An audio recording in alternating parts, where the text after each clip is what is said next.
All right, here we are. 2025 is around the corner, and I know what you're thinking. 2025 is going to be my year, right? But here's the reality check. If your December 2023 looks anything like your December 2024, we've got some serious work to do this year.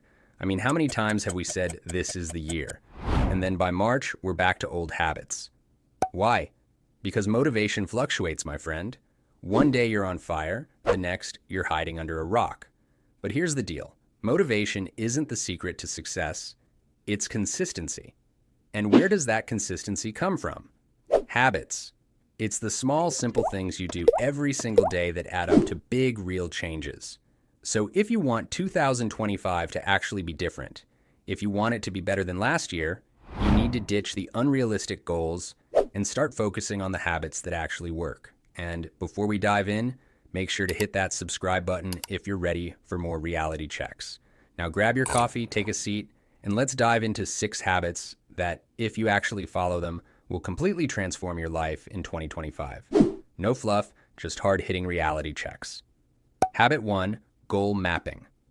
All right, let's talk goals. You know, those things you scribble in a notebook on January 1st, then promptly forget by February.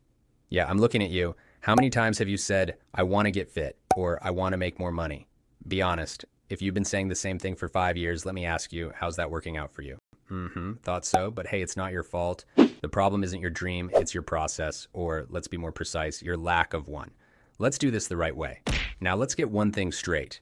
You don't need another list of vague ambitions, all right? You need a strategy, a map, something that gets you from where you are to where you want to be. I'm talking about goal mapping. What is goal mapping? Well, it is exactly what it sounds like. A way to structure your goals so they don't just sit there collecting dust. Think of it like planning a road trip. There are 3 types of goals. Your vision goal is your destination. The big dream. Maybe it's running a marathon, saving $10,000, or finally seeing those abs you keep saying are hiding under there. But here's the thing. A vision goal is just a fantasy unless you back it up with action and progress goals. Otherwise, you're just daydreaming. Second type of goals are your progress goals. These are the checkpoints along the way, the stops that tell you you're on the right path.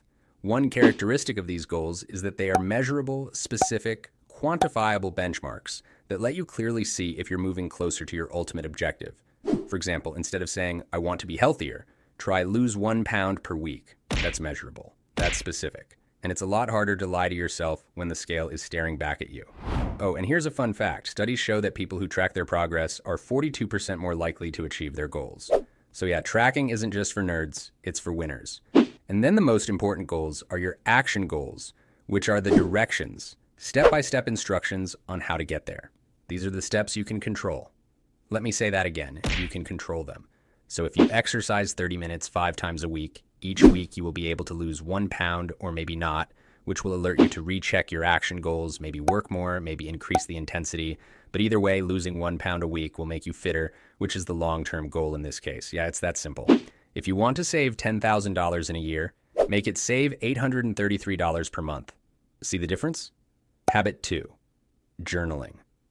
And no, it's not just for teenagers with glitter pens or people finding themselves on yoga retreats in Bali. It's for anyone who actually wants to get their life together.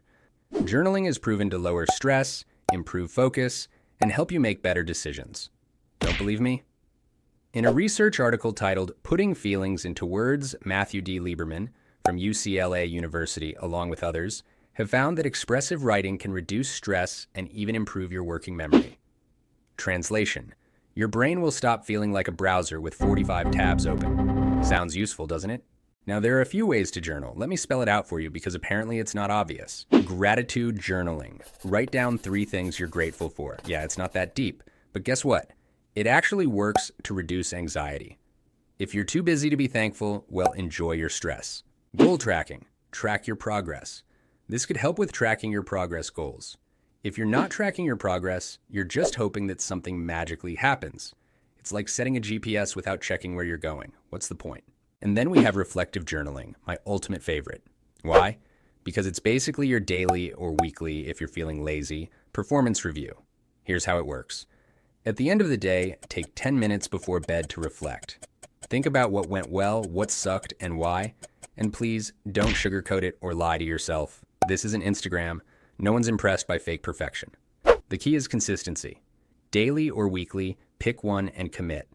And if you're not taking this seriously, well, don't come crying to me about why nothing's changing in your life. Habit 3. Breaking your year into periods of time. Let's get one thing straight. Your vision goals shouldn't be so distant that they feel like they're happening in another lifetime. Sure, they're long-term compared to your action or progress goals, but setting goals for a whole year, that's just begging for procrastination. Be honest, you know you'll spend 11 months thinking, I have plenty of time, and then December rolls around and suddenly it's panic mode. Here's the thing, yearly goals are too vague. They trick you into thinking you have all this endless time in front of you. You don't. The ideal? Quarterly goals. Break your year into manageable chunks, like 3-month sprints. Think of it as giving yourself checkpoints instead of leaving everything to a frantic December scramble. Here's the strategy. Set a theme for each quarter. Focus on one area per chunk. Health, career, personal growth, relationships. Don't try to do everything at once. You're not a superhero. Create SMART goals. Not, I want to learn a new skill. Please. Be specific and measurable. Try, I'll complete an online course on graphic design and create 2 portfolio pieces by the end of this quarter. See the difference? Review and adjust. At the end of each quarter, evaluate. Did you make progress, or did you waste 3 months making excuses? If it's the latter, fix it. Don't justify it. All right, let's have a heart-to-heart about 2 things you're probably still not doing right. Deep work and time management. If you've ever wondered why you're busy all day but somehow accomplish nothing, buckle up. Habit 4, first up, deep work. This isn't about working hard while peeking at your phone every 2 minutes like it's your emotional support animal. Deep work, a term introduced by Cal Newport, is about laser-focused, uninterrupted effort on tasks that actually matter. You know, the kind of work that moves the needle. Here's the reality, most of us are drowning in shallow work, checking emails, scrolling TikTok for research. It's like paddling in a kiddie pool and wondering why you're not making waves. The science is clear. When you engage in deep, focused work, your brain rewires itself to improve attention, memory, and overall cognitive control. In other words, you stop being a distracted mess. So, how do you start? Set time blocks. Dedicate 1 to 2 hours to focus on a single task. No emails, no notifications, no sneaky, just one quick check on Instagram. Eliminate distractions. Put your phone on Do Not Disturb, wear noise-canceling headphones, and tell everyone you're unavailable. Single task. Focus on one thing at a time, not sort of writing your essay while watching a Mr. Beast YouTube video and responding to your messages. Now let's pair that with time management. Okay, you have blocked 2 hours for deep work, but what are you going to work on? Which leads to habit 5. Eisenhower matrix. Focusing on the wrong things doesn't make you productive. It makes you busy for no reason.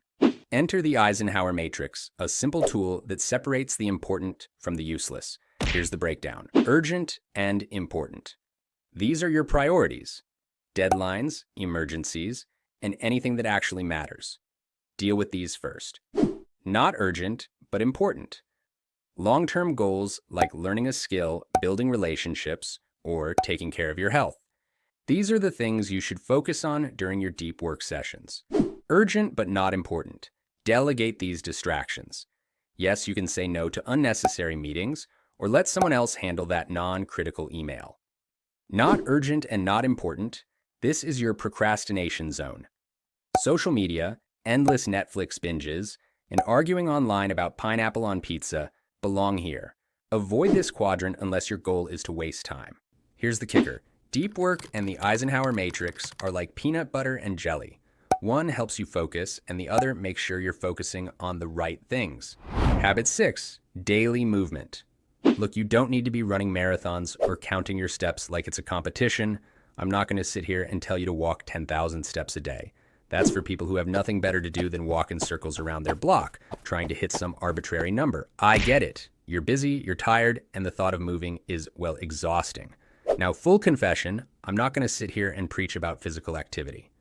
My lifestyle is about as inactive as it gets. Thanks, corporate world.